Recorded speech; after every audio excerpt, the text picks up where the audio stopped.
Alors il y a plusieurs lames de fond qui font que notre modèle économique va changer.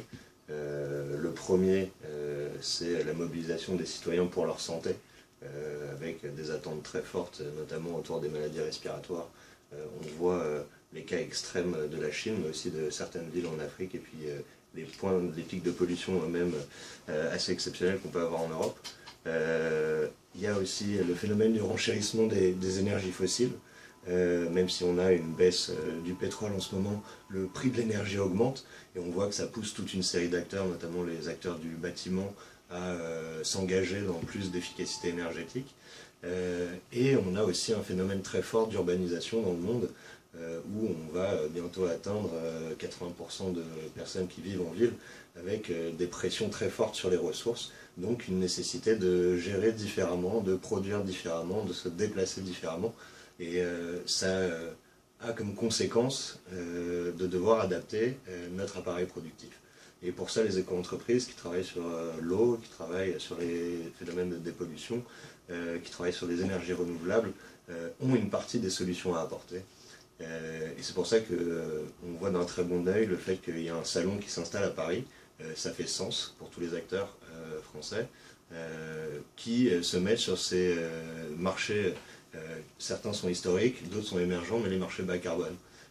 Et il y a, je pense, devant nous énormément de solutions encore à inventer et de solutions qui existent et qui marchent à faire connaître et à déployer.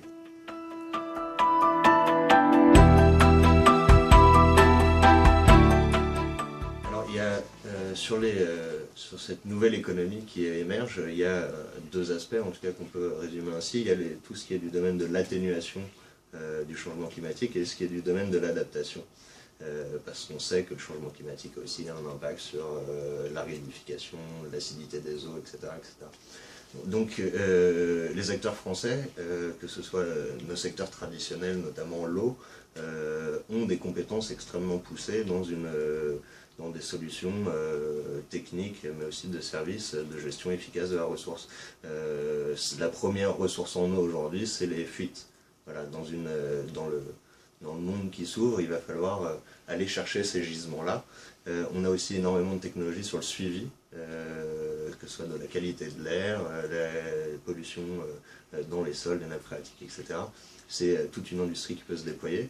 On a aussi des gens très innovants dans le domaine des énergies renouvelables et de l'efficacité énergétique.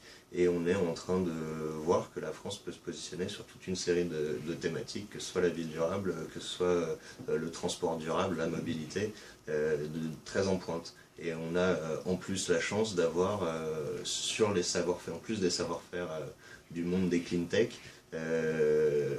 une vague de jeunes entrepreneurs dans le monde du numérique extrêmement créatifs et avec lesquels il va probablement y avoir des jonctions qui vont pouvoir se faire dans le futur.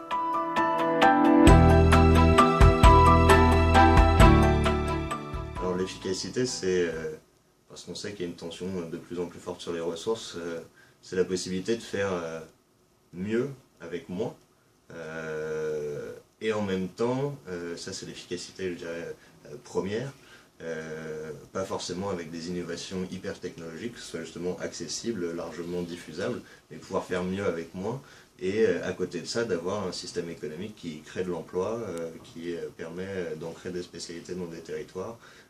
Donc l'efficacité du modèle, c'est à la fois l'efficacité dans la pérennité de la gestion de la ressource et dans le bien-être que ça donc, qui résulte de ce modèle économique. Et l'emploi, de ce point de vue-là, ne peut pas être dissocié de l'efficacité.